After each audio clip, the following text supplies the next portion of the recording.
All right, and we are live. Whoa. Let me know how this audio is. My levels look a little hot. If it's overmodulated, I should tweak that, but hopefully it'll be okay. All right, so this is a solo cast. So Chris had some last minute assignment that was going to take all afternoon, and Matt was busy as well. So I will just take care of this myself. Yeah, I think there's plenty of stuff to talk about, but we'll see. And it looks like for tomorrow, for Call of Cthulhu, Will is out sick, so we may try. I'm going to take a look at it tonight. We may try to do the first kind of prequel kind of setup adventure for the Masks of Nyarlathotep. So there's a Peru in 1921, a little scenario that I think we can do as a one shot. So we can take two of the players there, and then they can be a little bit more connected with what's going on, because then things skip forward and pick up in New York, 1925, which is exactly where our characters are now. So that might be an interesting thing to try. I think if not, I think I can get it into one session. It seems to be relatively easy to handle. And then there'll be some more, that'll give the player characters more connection to what's going on in Masks. And we'll see. We'll see how that goes. But yeah, otherwise I don't know what we have for a backup plan. And the thing I haven't discussed yet with the group is Masks is probably for us like a year-long campaign. It's huge. I think it's like 5 locations. It's like a globe-trotting, if you know anything about that original campaign. It's preventing the end of the world by traveling all over the world. So some of it can probably be skipped or truncated. So we can figure out how it's going. But that's a discussion we haven't had yet, and I definitely want Will included on that. So we won't even get anywhere with that tomorrow. So next time we are all playing, we'll talk about that. If the characters survive the end of Dead Man's Stomp. That's the problem with Call of Cthulhu is, you definitely, it's pretty deadly, and you have to have things ready to go, at least NPCs and stuff ready to go. So I'm not sure how appealing that is to the players to, suddenly be playing another character. So we'll see. But anyhow, yeah, and I found a decent price on the what is this? The Shadows and Scum box. Whoa, for a Warmachine. So we're going to take a look at the quality of Steamforged Games plastic for Warmachine. They took over from Privateer Press. We talked about that a couple of years ago, I think. And this was kind of the wackiest of the starter sets that they do. They're doing these starter sets that are just 30-point starter forces, no dice, no rulers, no tokens, I don't think there's even cards or anything in there, because they're going really light with reintroducing the game and the system, and giving you an app that has all of the cards, basically all the stat lines for every model, list builder, and even fiction and things for a background from previous. There's a subscription for it, which I think probably gives you unlimited lists. Otherwise, you've probably got a limit. But they're doing these starter sets, and then what happens is, so they originally did a starter set with the classic, what they did for the last few editions. The kind of more human factions, and those are more Warmachine factions. These two look like they're definitely from Hordes. They're much more Horde factions because they're monstrous. And they do a starter box, no frills, no extras, just the plastic and the bases. And then they break that up into 2 starter forces. And there was a little bit of kind of reshuffling when they first introduced this, because they wanted, I think, as much compatibility as possible so people could mix a lot of the units and kind of have more reason to buy stuff, not be so limited kind of once they chose a faction, once they chose an army. But they kind of changed their minds about that, and I think made things more limited. And they just release kind of a core army, and then support for that, and then more kind of elites and more choices. So there's kind of like 3 right now for most of the factions that they're covering. There's like 3 sets of miniatures you can get, and all of them are around $100, and it gives you a variety. Well, I guess the starter factions can get as cheap as like 60, and these are my estimates though, because this is all based on UK prices. But yeah, it looks like they're doing okay. I really like the fact that. Oh, actually, yeah, we're going to be talking. We'll be talking about that too. They're going to release a physical book, but the rules are available for free. Rules with no lore are full rule set available for free. All the units information available for free. Plus, they're supporting. I think they're calling it Legends, like some other, like many other companies there are. So you can play Prime or Legends, and Legends are all of the old. I think even the old metal minis and the Mark II, 3 miniatures are still playable with this kind of upgraded rules set. But yeah, they're not going to be supporting that, or they're not going to be probably doing much with that. But yeah, people are still saying they're trying to get back into the game because the rules are free. They had the miniatures and are giving that a shot. So we'll see how they do, and I think it'll kind of hinge on how well their the competitive scene goes and how much people get into it. Because yeah, if you don't know, in North America, and I think also in Japan, Warmachine, maybe like 10 years ago, gave 40K a run for its money. Like it was before 40K kind of got too oversized, and when the barrier to entry wasn't so insane. They were pretty competitive in kind of splitting the player base, kind of like Paizo and 4th edition D&D. And of course, that's not the case anymore. Warhammer just dominates. But Warmachine is back, and it's got Steamforged Games behind it to do the production and everything. I have seen some pretty people posting photos online of some pretty badly cast or some errors and things. So we'll see what this box looks like. And it really is no frills. Like it's just sprues inside some plastic bags inside a box. There's nothing else. So it's just to get the plastic. But they are also doing a digital. I think it's a tribe on My Mini Factory.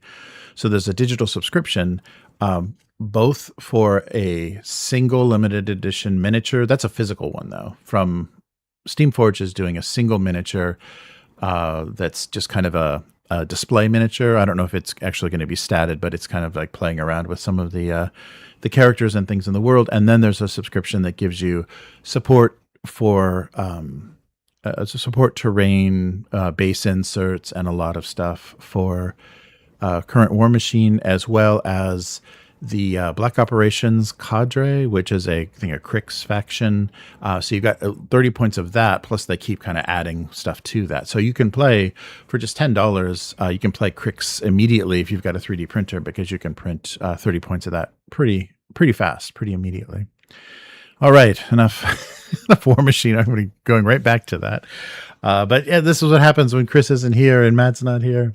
Just babbling on. But yeah, so interested in taking a look at that and seeing how that goes. And hopefully, yeah, they'll do okay. Steamforged didn't have a huge success with Guild Ball. They kind of pushed that as their kind of, alternative or competition to Blood Bowl, kind of a fantasy sports thing. And the game itself was decent, and the factions were unique and interesting.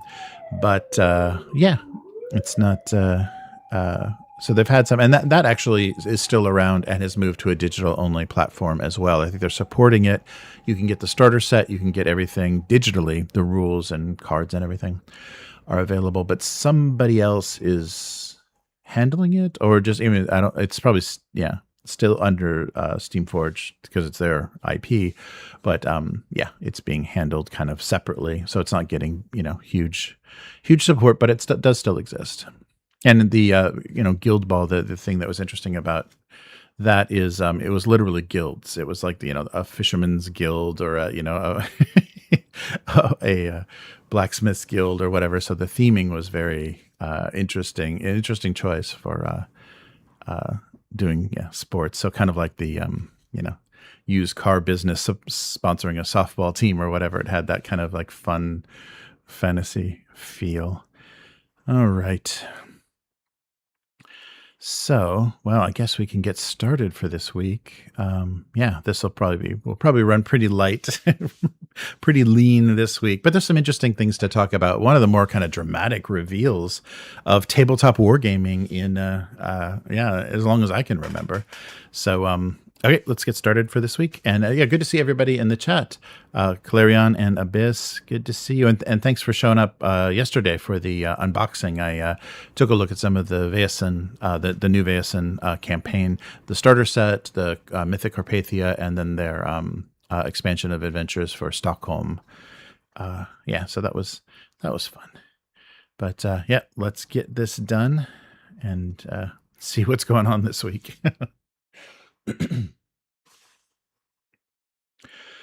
Welcome to the weekly. I'm Jeremy, and it's just me this week. So unfortunately, both Chris and Matt are busy, so I thought I would handle this solo and see what we have to talk about this week.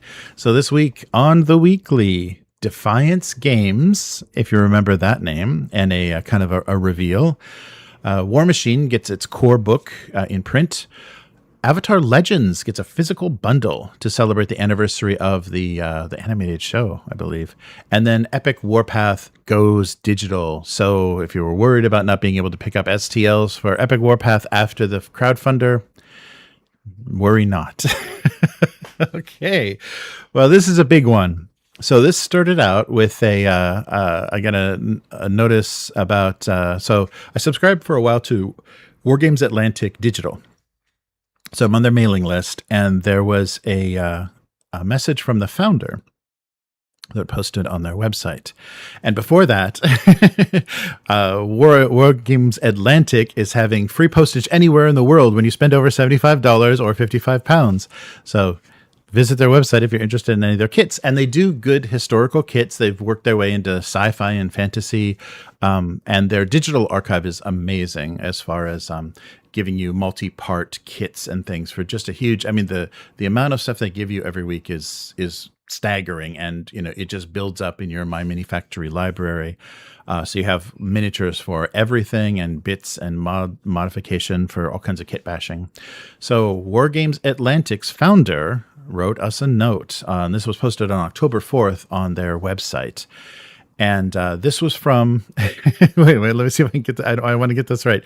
This is from Hudson Adams, right? The founder of Wargames Atlantic, revealing kind of he did the Mission Impossible. He pulled off the rubber mask and he said, actually, this whole time I've been Tony Reidy. So, yes, he posted this statement that says, I'm happy to announce that Wargames Atlantic will be refunding backers of the Defiance Games Kickstarter from 2013. Wait, what? So 12 years ago, there was a crowdfunder, not a huge one either, but a crowdfunder for Defiance Games. How does that relate to Wargames Atlantic? Well, let's rewind the clock and find out. So very few people know the real story behind the first company of Tony Reidy, Wargames Factory, his second company, Defiance Games, and the reason that you didn't know that Hudson Adams was Tony Reidy. So to kind of understand that, let's rewind the clock. 2007, 2008. Tony Reidy founded Wargames Factory. And the whole idea was to try to do, for historical miniatures, what GW had done for fantasy and sci-fi on sprues, and really lift the level of quality and get stuff out there.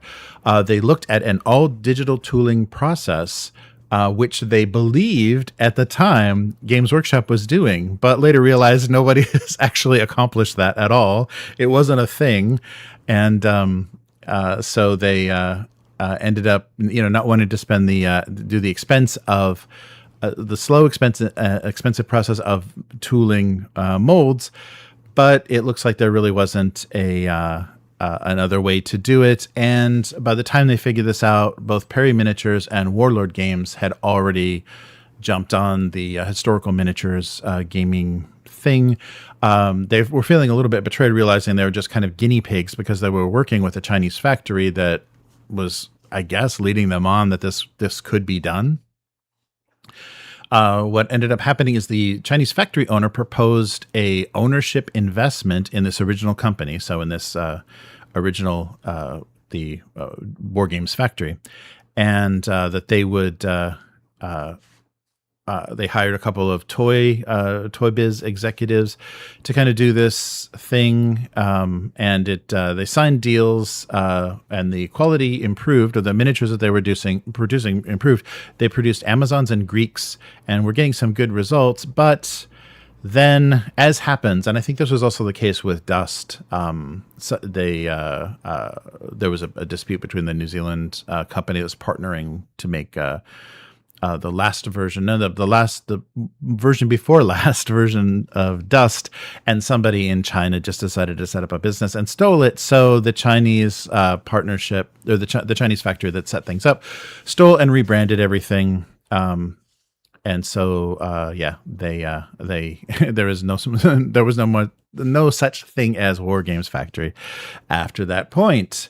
So, outright stole their molds, held everything hostage, cutting the company off from being able to sell any of those products. So they gave up that, then founded Defiance Games. So there was so after basically he was let go from that original project, a bad-mouthing campaign started. And so he's being trashed for, they're trying to put the blame on him for stealing the company away. So who knows, what kind of motivations they had. But the next the next company was going to do all US-based tooling. So forget China. It's hard to do business in China. You never know what's gonna happen. Unfortunately, this increased the costs of tooling to 6 times what it was in China. So not particularly a great a great way to do it. And then so they tried everything. They tried resin production. They even tried scratch-built heated machines to spin cast plastic before like the Cyocast idea had even been tried. But everything took too long and wasn't working. So by that time, they'd already invested a huge amount of money, and Defiance Games was just bleeding. But they got the idea to do a Kickstarter to possibly raise some funds. So they had an investor who wanted to come in and take over things. And the first idea was crowdfunding because it's just free money, whatever. And they'll use that money to pay off the debts if it does well enough, which it never does. So Tony signed over bank accounts, all websites, Facebook, passwords, and ownership basically of Defiance Games, kept 10%, and some creative input was all he really wanted. They did run this Kickstarter did happen, and it raised about $46,000, probably not anywhere near what they wanted. They needed a lot more, I think, to cover the existing debts. So it turns out, this didn't work. So, hey, guess what? That thing we bought from you? Here you go. So they kind of tossed it back on his lap. They were going to go through with taking it over, and they gave back all the control and all the debt. And here's $46,000. So that wasn't going to go anywhere, to bringing to fulfilling, what they had promised in the crowdfunding, and to bring the company back to life. So he filed for bankruptcy, shut everything down, ended up, losing hundreds of thousands of dollars with, debt and bankruptcy, and said really the only person through this Wargames Factory and Defiance Games, throughout both of those, the only person that really made money was the original sculptor, because he was getting, a regular paycheck, whereas everyone else was just, banking on the future and crowdfunding and investors and all that good stuff. So after twice taking a beating in the historical miniatures market, he just went and got a regular job, paid down the debts, and kept in touch with a friend who kind of helped him through, all this stuff mentally, a friend from Wargaming, and wanted to come back. And they kind of came up with the idea for Wargames Atlantic from just their conversations. But he knew his name was Mud. Tony Reidy was not going to, inspire a lot of confidence after these two unsuccessful companies. So much garbage out there on the internet, which is a real shame that that's like a new business tactic, is just trash your business partners to make yourself look good. And that's what happened. I forget. It was Frontline. I think Frontline Gaming in New Zealand and Dust had that same kind of blowout where they had a failed crowdfunder and they were both pointing fingers at each other, who had what, who should fulfill what. But that's exactly what the internet fosters. So Hudson Adams was born as the face of Wargames Atlantic. This was Tony's attempt to redeem himself. And they were able to, so they built up the company and they were able to release the Defiance Games stuff and make the Kickstarter whole. So they did. That was the plan. Yeah, that was the idea of doing this. So they weren't able to. They wanted to be able to, but he couldn't. The name change was necessary, and in this statement said, "quote: I'm sorry I misled you, but the guy you've known at at Wargames Atlantic is me. This is the real me.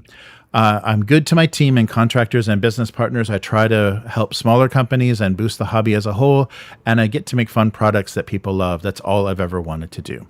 So since the 6 years after the founding of Wargames Atlantic, they've reached a place where they can now finally, the kind of big motivation is go back to the Defiance Games Kickstarter and refund the backers. So, and he basically acknowledges that, this is 12 years ago. People change bank accounts, addresses, credit cards. It's not going to be an easy thing to do. So what he'd like to do is the people that were burnt all those years ago by the Defiance Games crowdfunding is refund. And so because there is an existing business, the first offer is to give you 150% value of your pledge. So if your pledge was $65, you'll get a voucher for Wargames Atlantic for $97.50, right? And so he says, I hope this goes a little way in righting his own old failure. And there's also other options. You can email kickstarter@wargamesatlantic.com. And if you have a current PayPal or wire transfer or the voucher, the 150% voucher, that will all go into effect and try to help the people that were burnt by that. That's really respectable, because that's, in Kickstarter terms, that's ancient history. And the fact that somebody 12 years later would even attempt to do that, and the fact that he still has the information, I guess it still maybe exists on Kickstarter, but he would even still have that customer information, because, once you're 90 days out, the banks aren't going to help you. And once you're, probably 6 months out, Kickstarter is not even going to pretend to, make anybody whole, because it's all that, good faith, best attempt kind of wording with Kickstarter. But yeah, so Tony Reidy this whole time has been Wargames Atlantic, the man behind Wargames Factory and Defiance Games. So yeah, I thought that was an interesting story and quite a surprise. I'm sure there's plenty of people that, inside the industry that knew that, but I guess he just never made it clear by, showing off Defiance Games things or having projects, related. It was different enough that nobody made those connections. But Wargames Atlantic, I haven't, they've got good quality stuff and I've never had any trouble with that. And hopefully, like he says, he's been good to all of his contractors and employees. So hopefully everybody else feels that way. But surprise, surprise, not literally what they call a mask-off moment, but a reveal all this time. So so I've seen this reposted, everywhere now on kind of tabletop social media and blogs and websites. So interesting stuff. But so let's see what else. Oh yeah, so the next thing we have. So yeah, I was going on before the cast about Warmachine, the new version, and the new version of Warmachine that's managed by Steamforged Games now is getting a core book, a physical core book. So as it stands, you can download the rules for free, minus any, background, any fluff, just the rules as a PDF. You can also get a quick start, which is condensed rules just to get you up and running. And in the app, in the Warmachine app, the stats for everything, including new and old. So the new factions and everything they're doing for Prime, plus everything that's in Legends, is available, all statted out, so you can play with miniatures that you have already and get going. So Steamforged Games took over, I think it was as of a year, maybe 2 years ago now, took over the Warmachine license. They've been producing a ton of stuff. And I think it's going to be Iron Kingdoms, RPGs. It's going to be the Warmachine war game, skirmish game, and the P3 paint line, which I think just finished a crowdfunding for the relaunch of that line. So they're bringing everything that Privateer Press was doing, Warmachine and Hordes back. So we've had a steady stream of new miniatures from them, releasing of new factions that are tied to the older factions, but these are new sculpts and kind of new, the narrative and everything has been moved forward. So it's kind of a step forward with the world and the setting. So you can pre-order currently on their website the core physical book for $44.99, and that release date is December 11th of this year. So a little bit of text from the setting. So in a realm where steam power and arcane magic intertwine, battle lines are drawn with steel, fire, and sorcery. Already fractured by politics and age-old rivalries, Imaren now faces a far darker reckoning. So this is the setting of the Iron Kingdoms where Warmachine takes place. And now I think they've kind of folded everything. There isn't Warmachine and Hordes, or there isn't, and they used to be compatible, I think, in the previous versions, but now it's just all combined. So 140 plus pages in this book. So you'll get a guide to the war-torn history, the deities, diverse factions, and armies of Imaren and the Iron Kingdoms. This will also include the physical version of the quick start. So maybe the quick start information will also be included in here, plus artwork and painted miniatures to kind of inspire what you're doing. So they've done a decent job. And like I was saying before, I think it's really going to come down to how the competitive scene, shakes out, and if people can stay interested, if the meta is, dynamic and interesting, and if they do a good job, kind of balancing rules and errata and all that good stuff. So they were the second best selling miniatures game in North America back in the day, but we'll see. And this is the same company. So Steamforged Games, they also did the Epic Encounters sets for 5e. So kind of these modules that have a box with miniatures and a map basically to play on that are very thematic and kind of show off some of their stuff. So if you've seen those miniatures, you'll get an idea of kind of what's going on. I think they're using the same, sculptors and people to do the new Warmachine stuff. So that kind of dynamic, the look has changed a little bit, but not in a bad way. It's they're pretty decent looking, kind of chunky miniatures, and they have a digital platform as well. Through my mini factory. So you can take a look and build some lists and even read some fiction on the Warmachine app, which is free to download. And then, like I said, there's PDFs of a quick start and the full rules minus the background information on their website. So it keeps going. Warmachine, and funny, it would be good to have Chris here. I'll bring this up next time we talk. But Chris was hardcore. I don't know if it was Mark 1 or 2 into Warmachine, during its popularity, because I think it had that same popularity in Japan and had a ton of metal miniatures. Decided once the scene kind of cooled off to sell them off and shipped a huge box of metal miniatures from Japan to a buyer somewhere in America for a hefty price, but kind of shed that collection. So we'll see. We'll see how much regret turns up once they take a look at the that app with all those stat lines for those old miniatures on it. All right. And this was a little bit odd. So speaking of physical books, we have a physical bundle. So Humble Bundle is doing, and this is, I think, only available in North America because it's physical shipping. So I think it's going to just be from, whoever's in reach of Magpie's immediate vicinity. So the Avatar Legends, the RPG, it's a 20th anniversary Humble Bundle. So you think, wait, what? 20 years, that game just came out. So the biggest kind of crowdfunder that Magpie Games ever had kind of fell on their lap.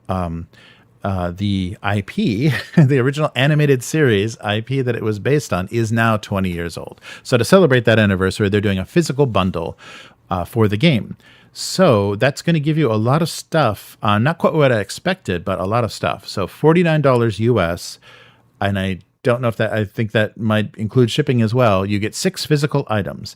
So you get the box starter set, a dice pack of all of the elemental dice, a cloth map, a deluxe dice bag, a GM screen, and journals, journal packs for a pack of journals for the players. So yeah, celebrating the 20th anniversary of Avatar: The Last Airbender, the Nickelodeon cartoon and series that had a popularity. So this is odd. So there's no digital component to this at all. So if you're outside of North America, it may just say this is not available to you. It may just block you out. But I will put a link in the description for everybody in North America. But this is quite a rarity. We've seen Paizo, I think, bundles in the past where one of the levels got you a physical copy of a starter set or a physical book, like a special version of a physical book. But yeah, this one is all physical only. So this is everything. And don't get this confused. This is not Avatar. This is Avatar: The Last Airbender. And the game is Avatar Legends, which I think Chris has some experience with. So another reason that I'm missing her. And so it's quite a collection. So the blurb from Humble Bundle is experience a cultural phenomena in an all-new way from the comfort of your home with Avatar Legends 20th Anniversary Physical RPG Bundle by Magpie Games. Whew. So choose an elemental bending specialty, create an original character, gather your friends, and embark on adventures alongside beloved heroes like Katara, Toph, and Zuko. Like, of course. So get Avatar Legends, the role-playing game, shipped to you. Official dice set. So I think this might be some stuff that was produced for the crowdfunder that they still got kind of laying around. So it was insanely successful. So I'm sure they're not hurting. The GM screen, journal pack, everything, plus Pi Show tiles. That was one thing that I didn't mention. I'm not sure where they may come in the dice set, where they're included, but these are in limited quantities because this is physical books, and I think they're probably clearing off their overstock of leftover crowdfunding items. So this won't last forever. There's a limited number available. Yes. So in the starter set, you'll get quick start rules, not the full rules. You get pre-gen characters and a big map of the 4 nations. In the dice set, you're going to get D6s with all the elemental symbols on them.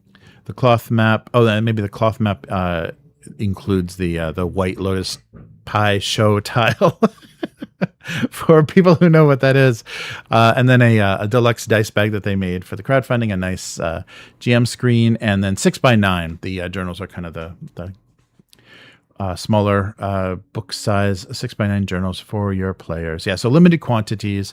So I'll put a link in the description for that. But if you're just interested in the game, the core book, a PDF, the physical core book, is available in another Magpie bundle. So this month also running is this mega bundle from Magpie. So basically everything, I should have brought that up. Everything that they are offering. Maybe we'll take a look at this after the break. Everything in PDF form of all of their major games. So Avatar Legends, Root, Cartel is in there, Masks. It just is a ton of stuff. So if you want the core book digitally, you can probably pick that up pretty cheap with that other bundle at whichever tier that is available. We'll take a look at that after the break. So tune in, tune in then.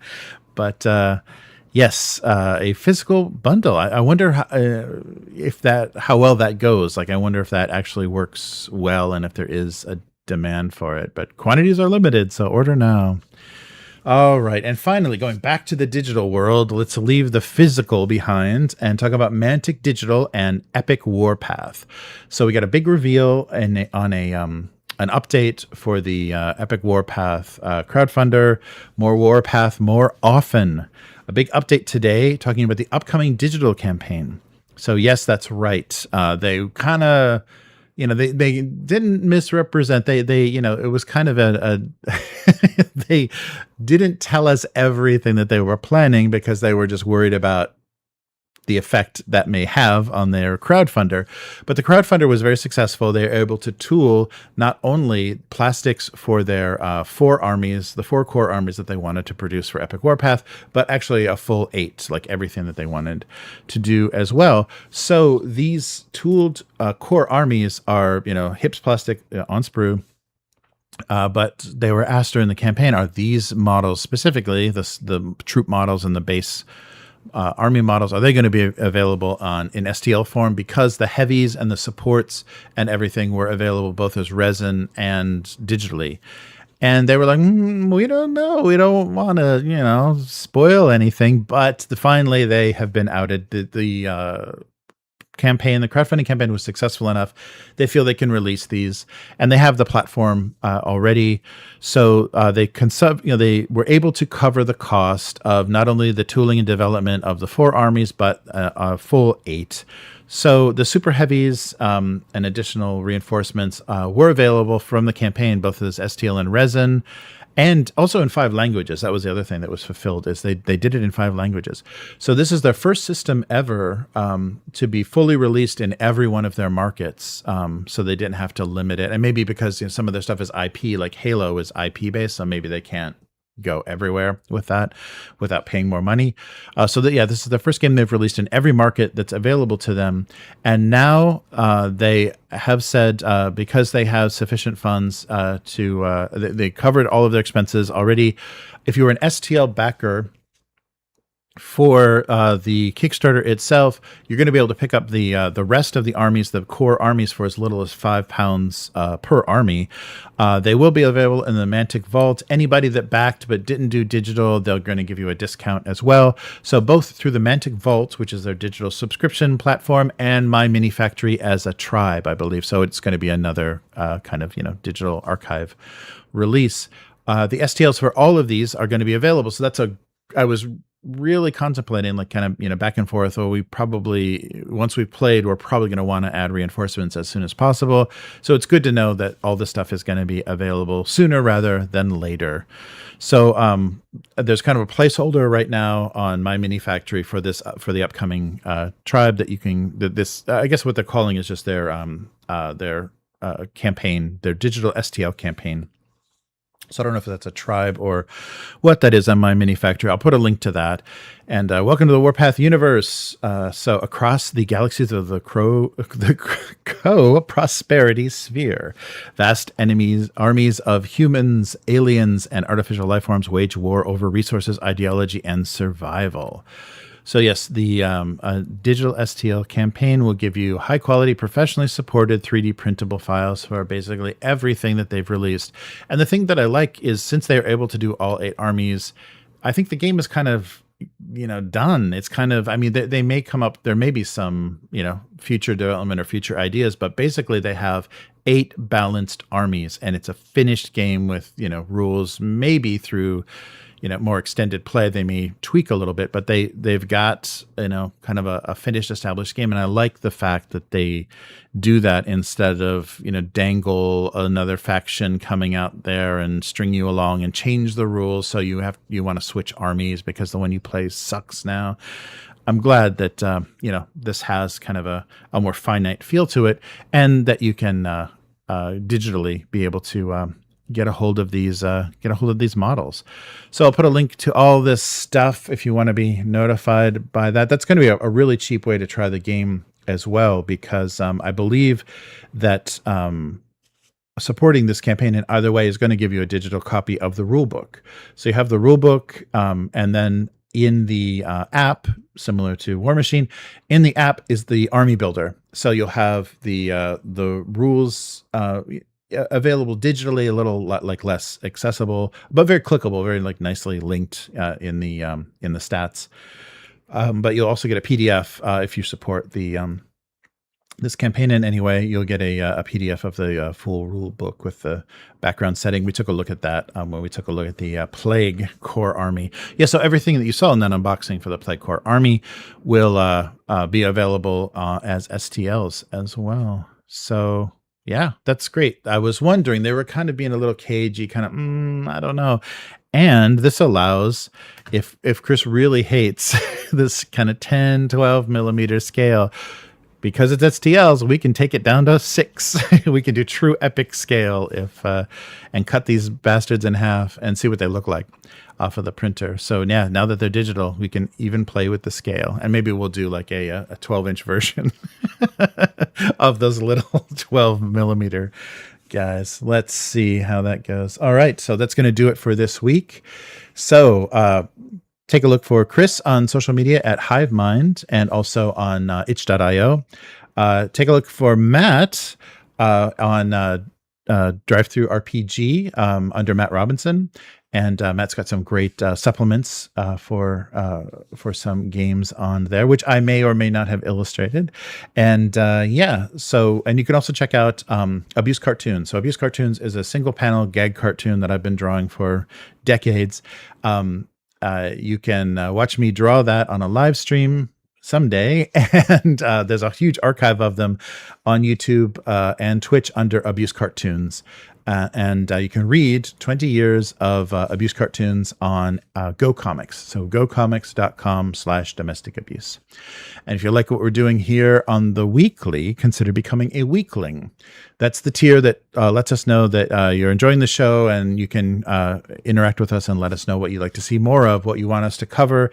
Less wargaming, more tabletop, more 5e and a half, whatever it's called now, or definitely Daggerheart. I mean, our Daggerheart coverage has been slipping, but we'll be back on that soon. Yes, so that's Upturned Table on all social media. Patreon.com/upturntable is where you can go to support us at whatever level for as little as $1. And the RSS feed of this full live stream goes on Patreon. That's where the audio goes. And you can also support us on YouTube if you'd like. The join button below this video is a membership to all of the stuff, audiobooks and lore videos and stuff, like extended versions of kind of the, longer form stuff that is for members only. So thanks for joining me. That's going to do it for this week, and hopefully next week I won't be so lonely, but we'll give it a try. And look out tomorrow for some Call of Cthulhu. We may visit Peru. Who knows? So thanks for joining me, and see you next week. Goodbye.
All right.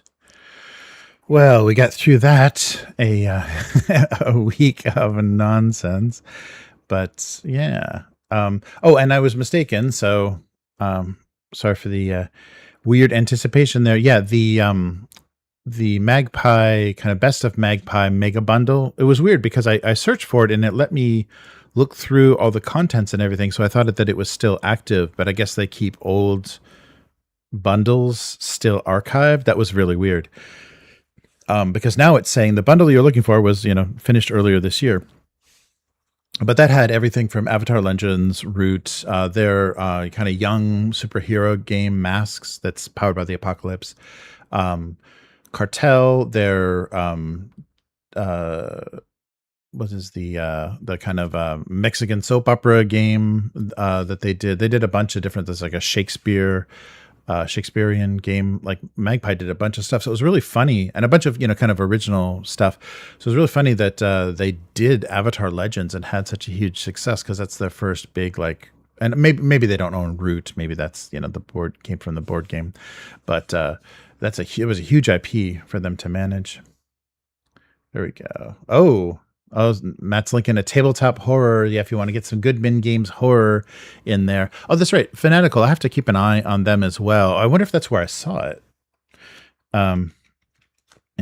Fanatical is basically the same kind of deal as Humble Bundle. It's they have book bundles as well. I think as well as games, and they also sell like keys for stuff as well. But good. Oh no, yeah, it didn't. Yeah, that was weird that they let me look through that whole thing for the Magpie games, but that had been expired. I must have gotten some. Yeah, found some weird place. Well, Fanatical has a ton of stuff.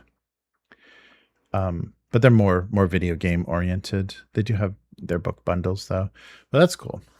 Goodman Games is doing some holiday stuff. Nice. Yeah, so we'll have to decide. And then if we do play Peru tomorrow, once we finish up Dead Man's Stump, once Will's back, we'll have to have the discussion for how we're going to do, how we're going to proceed if we are burnt out on Call of Cthulhu or want to continue through the month. And if we've got a year, if this huge kind of mega campaign, if we've got a year's worth of Call of Cthulhu in us, it seems like, you're changing locations and stuff. So we should be able to take breaks, during it and it not really interrupt the flow because you're kind of resetting. Because it's 1920, so you're not going to get anywhere fast if you're going to travel from, North Africa to China or whatever. You're not getting there anytime soon. So it'll be those will be good times to take breaks and change pace and systems and stuff. So we'll see how that goes. But yeah, that's a lot of Goodman Games horror on Fanatical. Nice. All right. But yeah, so time to build some Warmachine miniatures. I'm curious to see the Steamforged Games quality of the plastic and stuff, because I have the kits. I had the starter set from Mark 3. I guess this is Mark 5, right? Because Mark 4 was kind of the failed, like they had trouble with distribution and they kind of lost their momentum and couldn't get things out when people wanted them. And couldn't time the books, because they were doing faction or kind of army books and then releases of miniatures. So books were coming out with stats for miniatures that didn't exist. Yeah, for Privateer Press. So I think they took quite a beating trying to make that work. But yes, there we go. Pasión de los Pasiones. The telenovela RPG. Thank you, Arturo. Yeah, that was available on the now currently defunct, now finished Magpie bundle, but it's still available on drive-thru and everywhere for Magpie. Yeah, I liked Cartel. Like reading through the stuff for Cartel. That looks like that would be a lot of fun to play. Another Magpie Games release, and they do those nice hardcover. I think it was like a square release. Like they do kind of unusual book sizes for their more indie stuff. So yeah, still them doing Avatar Legends was so strange because that, like you saw in the physical bundle, that needs all the junk, all the doodads and stuff. It needs the premium deluxe dice bag and the journals with the themed covers for the elements of air bending and water bending and whatever. Yeah, that seems like a little bit beyond their wheelhouse, but maybe they're ready to go mainstream licensed IP. Arturo says, too much Call of Cthulhu makes me a bit mad. Yes, I'm worried the professor may go mad. That's why I was trying to tempt Matt with, if we're playing in 1921 instead of 1925, you do get all that sanity back that you lost. So hopefully that'll be tempting enough to bring Matt in on it tomorrow. So we'll have to see. We'll see what Matt and Terry are up for tomorrow. So no promises about what we'll do, but I'll read through Peru, and we may have a little Peruvian adventure that is kind of the setup, the prequel for Masks of Nyarlathotep. So yeah. And that's, I haven't, gone through all the details, but I've read through most of New York and the beginning of London, and it's a lot of fun. It's crazy fun. So yeah, if you guys are up for it, we'll see. But yeah, it doesn't seem like people are watching the hell out of Call of Cthulhu. So we may have to have maybe a Cthulhu night and another night during the week. Some other stuff we want to try, or some other different games, because the viewing numbers on Call of Cthulhu are not great. And I think Glass Cannon and a bunch of the bigger actual play groups, because this book came out I think like 5 years ago. This revised setting, I think it's 5th edition. Masks came out a while ago, so people have already done, or maybe 2 years ago, because people have already done actual playthroughs, which do take a while. But it's all costume and silly accents and stuff, so it wasn't very fun to watch any of it. But yeah, I don't know. We'll see.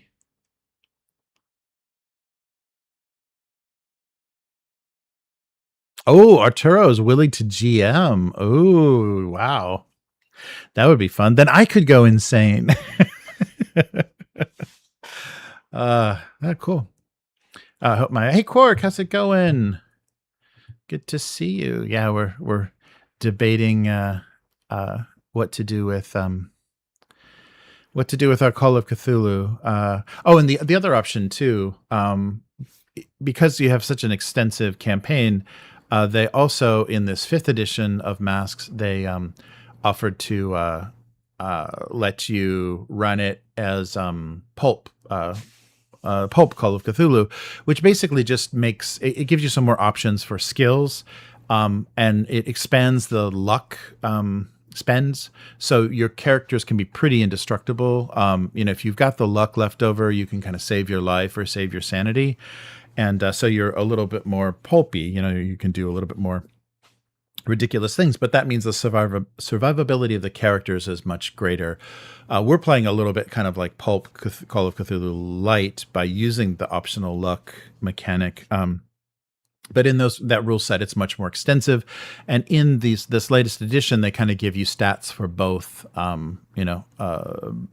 Everything that's statted out will give you also suggestions for how to run it with Pulp. So it's a little more deadly, a little bit more pulpy. But we can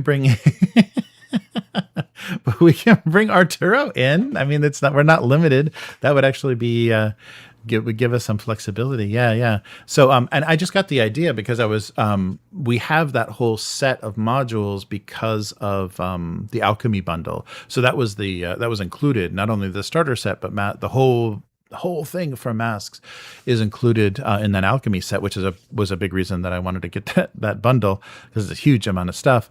And they just the timing, and maybe this is intentional too. This could be very, very much intentional.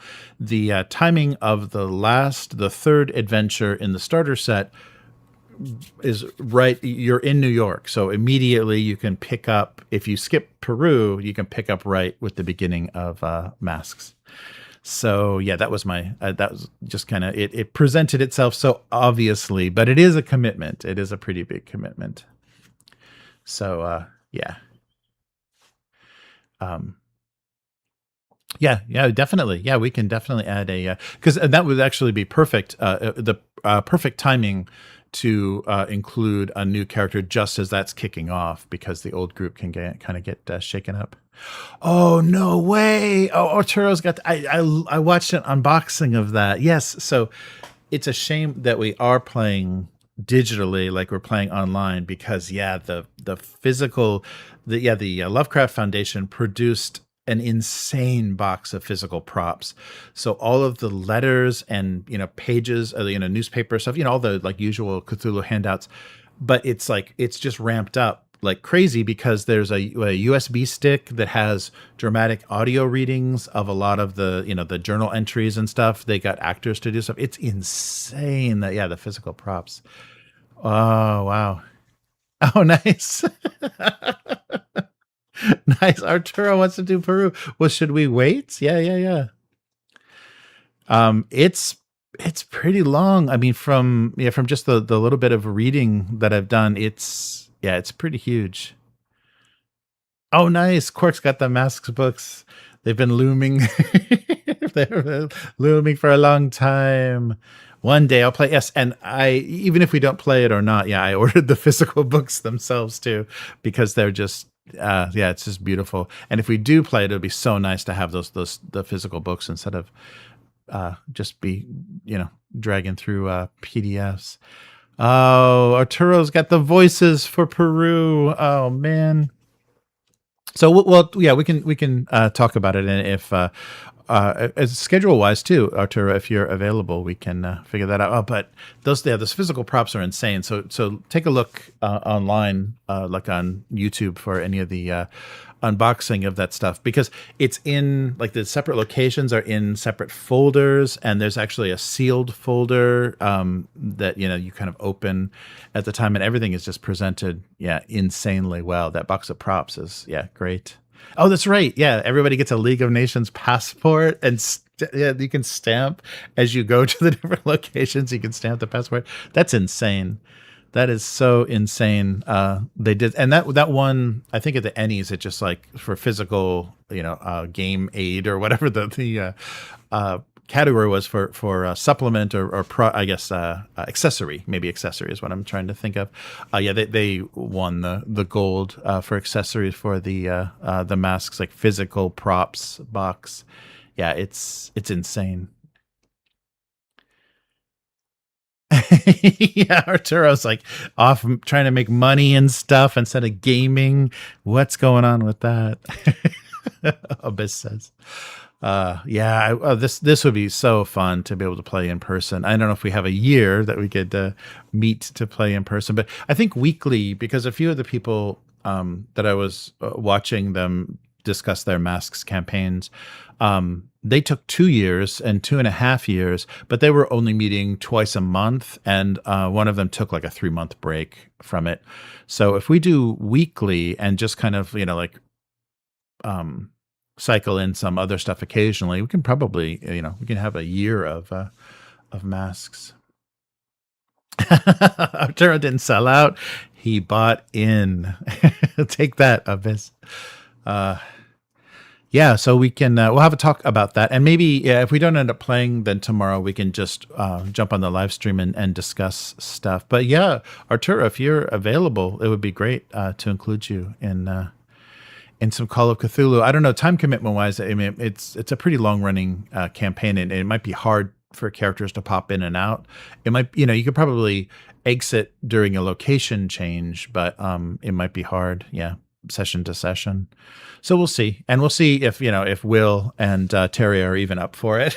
They may be Cthulhu'd out, especially after the end of Dead Men's Stomp. What would be funny is if we plan all of this and it's like, okay, so the characters can go from here to here and it'll be seamless because they're already in New York, and everybody dies or goes insane at the end. Or if you don't survive Peru, then how the heck were you in New York if you never survived Peru?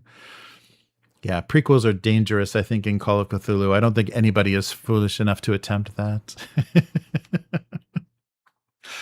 Nice. Yeah, so I wanted to ask the players about that because, we can do Pulp Cthulhu or just like classic Call of Cthulhu with the luck, with the luck points to make them a little bit more survivable. But we'll talk about, I want to talk with the players what they want to do because basically it just gives you an expanded luck spend system where you've got a lot of flexibility. So luck points become something pretty vital, and you want to kind of hold 30 of them back at any one time because that saves you from permanent death or permanent insanity. So it makes you kind of, gives you plot armor, makes you a little more bulletproof. But there's also some interesting new skills and stuff that we can probably add. We can kind of do a little bit of character development, adding some new skills. But yes. Okay, cool. Yeah, I think with the little bit of luck that we have to use, for adjusting for making missed rolls and stuff for failed rolls, because that'll be essentially the same thing the way that we're doing it. Because even if you have 40 luck and you're off by 40 on a roll that's going to kill you, that you're pretty sure it's going to kill you, it's kind of will kind of work mechanically similar. And yeah, I think feeling jeopardy during the campaign is important for masks, and being too bulletproof or too sane might not be the best way to play it. But yeah, we'll discuss all that. Yeah, so Arturo's got Mondays. Mondays and Sunday or Tuesday. Okay, so that's Tuesdays. Probably I can't do. I could do. Or I'm sorry. Your Monday or Sunday is a little tough. North America time. Yeah, so we'll see. We can figure something out. But yeah, that'd be fun. And we can always go back because it is kind of it's its own thing. The Peru is kind of its own thing. So we could always go back and do that as kind of a flashback. A flashback prequel. If we don't end up playing Peru, if we just skip if we just have a discussion and skip playing tomorrow and wait for Will, finish Dead Man's, and then figure out where we're going. Yeah. Oh, wow. Oh, Arturo. Yeah, that's hard. Anything in the bar restaurant world is not gonna, it's gonna take all of your energy and all of your time. Yeah, Monday, Tuesdays are bad for Matt. Okay. Yeah, it might be hard to reschedule. We'll figure something out though. And we'll see. But that's really cool that you've got that set, Arturo. That's a gorgeous, that's a really gorgeous set of props. I mean, they went all out. And even from the unboxing explanation, like the paper qualities are different. Like if it's a page torn from a book, it's literally the low or the yellowed cheap pulp paper for the pages, and letterhead and things are accurate to like the hotels and things in the campaign. It's so good. It must have been really, really fun to put together. And yeah, it's so much stuff, but you have to have a good group and you have to be playing in person, and that cannot be an easy thing to do. With everybody's lives still going ahead, to actually be able to meet that regularly to get through such a large campaign it's quite impressive. So can we do it even digitally? Yeah. So sorry, Arturo, you have to resign to play an online version of Call of Cthulhu. And you can touch and rub the props in the microphone so we can kind of hear at least what they would sound like. Right? Yeah, but they did a really cool job with that. Yeah, just making everything just very era appropriate. Yeah, that's cool. Oh wow, there's an $800 set too. I bet that has like actually like Edison like wax cylinders or whatever for for the audio. Yeah, you could probably go all in with producing things as authentically as possible and putting them like in a briefcase or some kind of satchel or something that would cost a bunch of money. Nice. Yeah, it's a really cool idea. And it's nice that Chaosium, I guess they would have to work with them to do that. That Chaosium let a separate group actually do that instead of being, well, if you're gonna make that money, we want. Maybe they paid some sort of license, but that was really cool. And they must have had to have a lot of assistance to get some of the details right. Nice. Nice. Arturo is ready to cosplay on camera. Nice. Very cool. Yeah, that's like taking the handouts and prop stuff on Call of Cthulhu to the extreme. That's a great way to do that. And it's a funny thing. It's like one of those things that you're not going to get to use it that many times in your life. Like how many times are you going to be able to get that campaign going?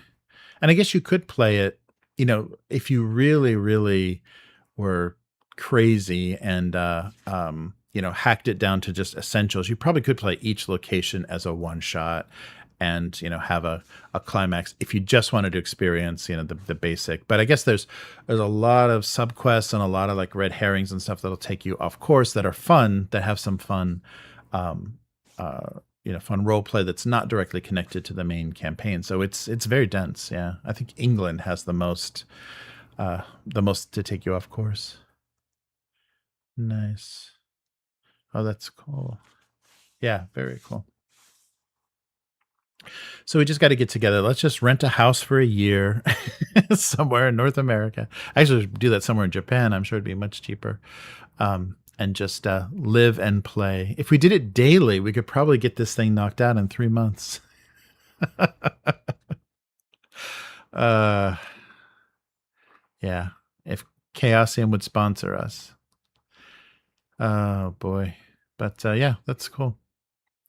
Yeah, I couldn't resist. I saw a decent online price for the box set, and it's one of those slipcase box sets where they've got one volume is just a box of all the handouts, and good looking stuff.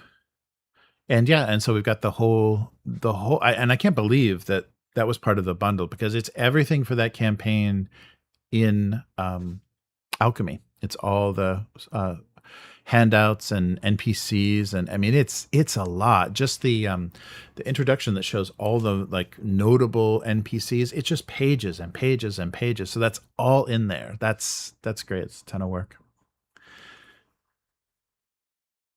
Oh, nice.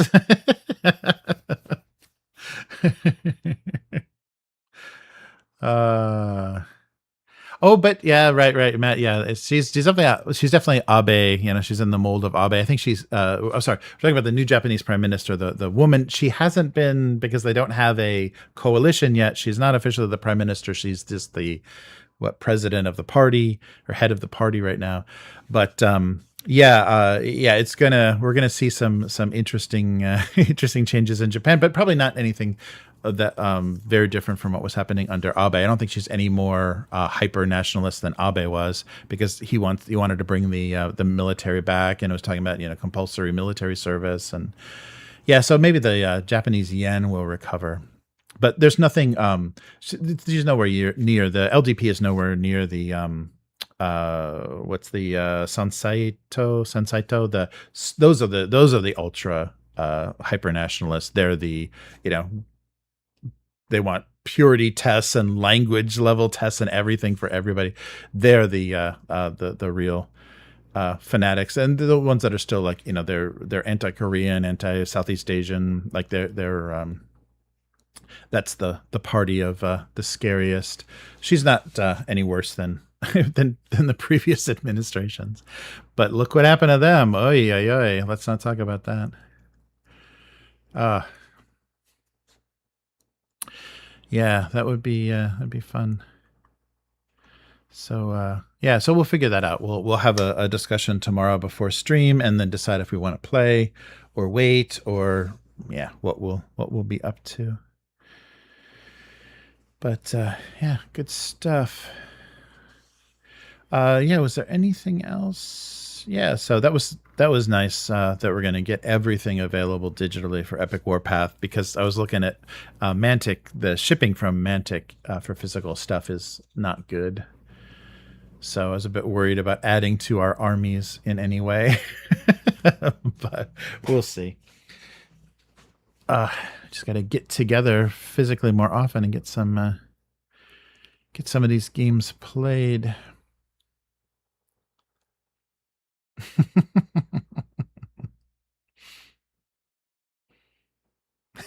Nice. Yeah, we have to do one house, 3 campaigns,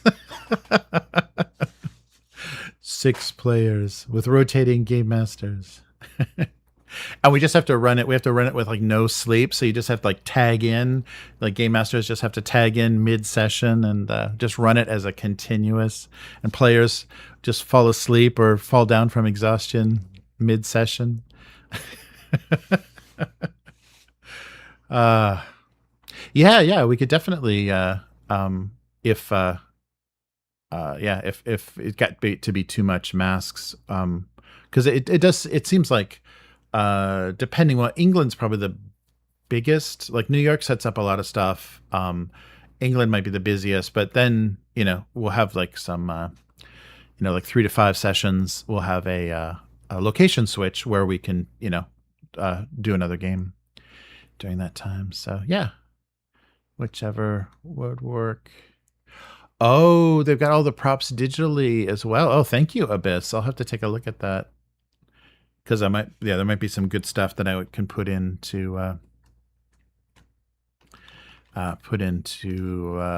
alchemy. That's cool. Yeah, that was weird. I don't know I don't know what I was looking at last night. If I actually was looking at that old Magpie bundle, because I went through every single one and it still had the pledge levels, or the tiers and everything. That was really weird. So I don't know what the heck I was even looking at. That's so cool. Yeah, if they've got a digital version, that would be good. I'm sure I'll have to take a look and see what's in there. Yeah, 21. So 109 prop documents, handouts, and maps. And then 21 bonus props, because they'll make the game even more fun.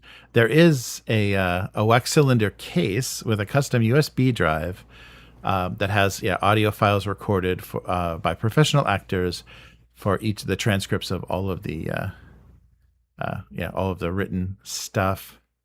Set of 6 passports, a Chinese scroll containing the mystical secrets in Mandarin. So if you read Mandarin, it's like a cheat code for you. You can you know exactly where to go. Yeah, that's really cool.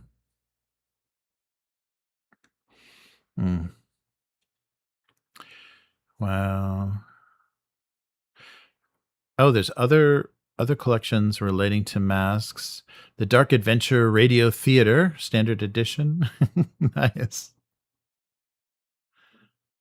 Oh, interesting. Yeah. So they have a radio play style versions of all the props. Wow. Nice. Yeah, good. Yeah. We'll probably have to think about that too. Yeah, if we start masks, to have people, as they're kind of going through, pick out some NPCs or create some of those NPCs from your background. Yeah, have them available and statted out, so you can call them up and have them show up on the next steamer, on the next steamliner. Yeah, but yeah, could be a lot of fun. We'll have to see.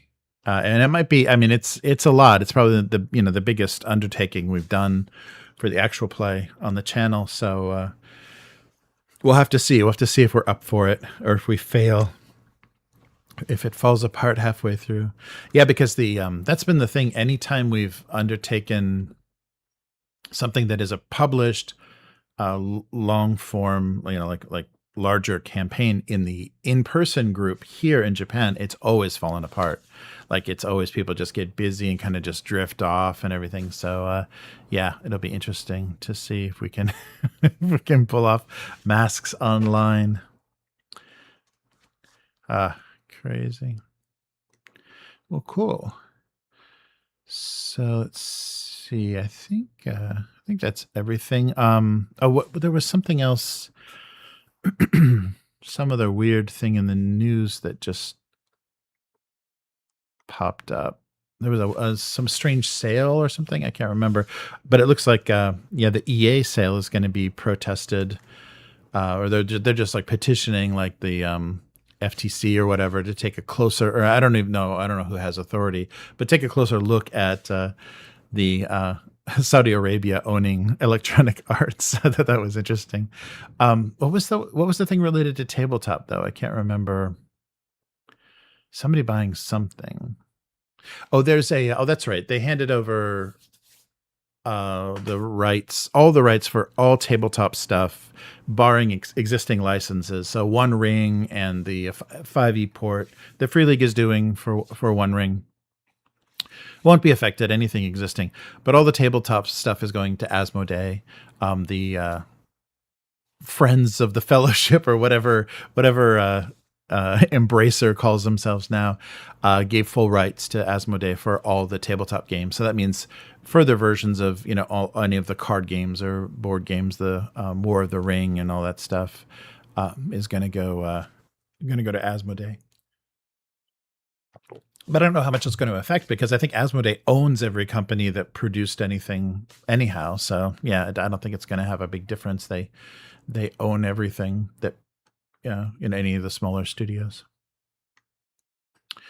But yeah, I saw that. Yeah, I thought there might be something else.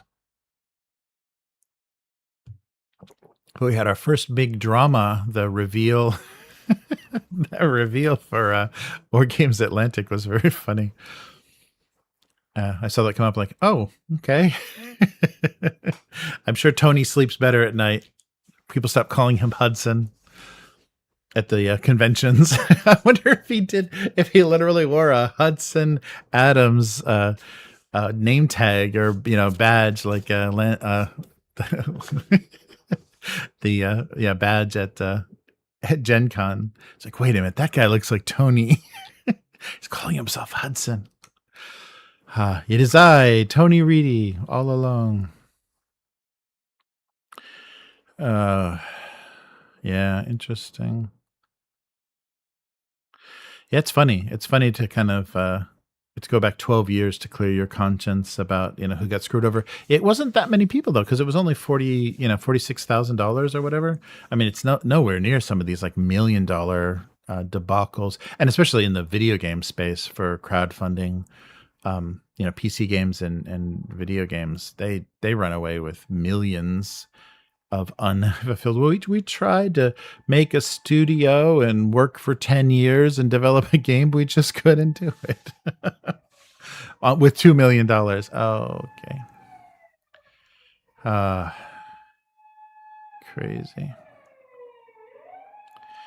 But we got something.